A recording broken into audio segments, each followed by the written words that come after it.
For this video, we're just going to create some simple shapes, and you'll get a chance to just practice with that.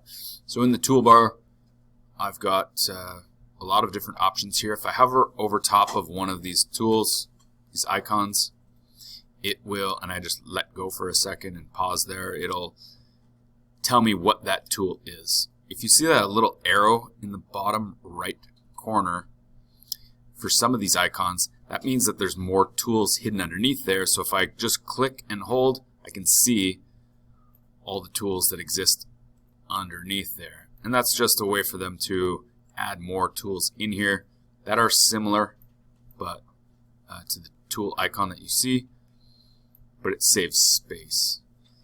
So with anything, you can always customize and edit, but when you have these tools here, you can select them and the properties will change, and we can select the oval tool.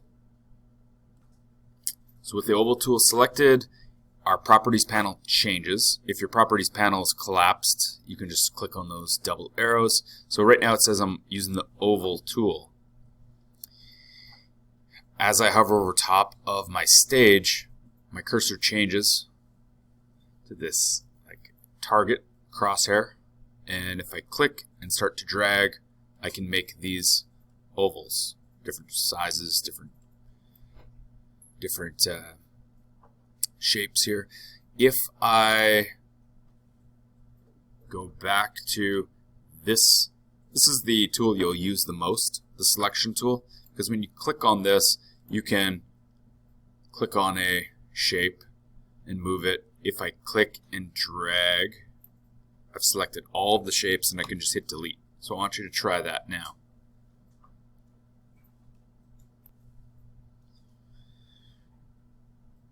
So after you've created those and deleted them, now we'll go back to the oval tool again.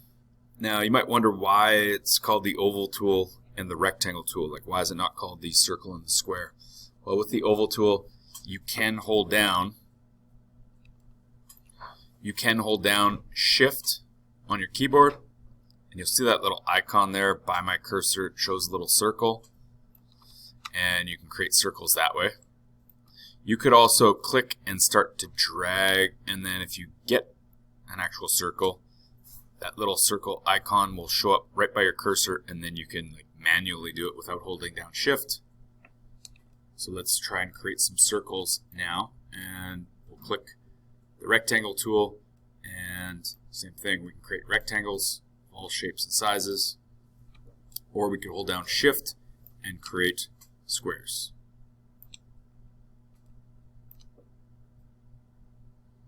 After you've created a few, go back to your selection tool, click, drag, delete.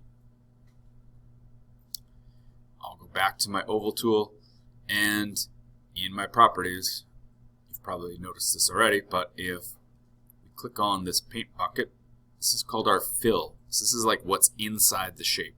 We can select any of these colors here. This pencil is the stroke, so that's what surrounds the shape, and we can change that as well. I'm going to leave it black for a second, and I'm just going to create a circle. Now I want to change the color, create another circle, change the color, create another circle. So if you want to change the color of any of your shapes, it's very easy to do so. There's way more colors than this. If we go to our color wheel, we can choose colors this way. We could put in the actual hex number for color. So let's create 7 different colors of circles.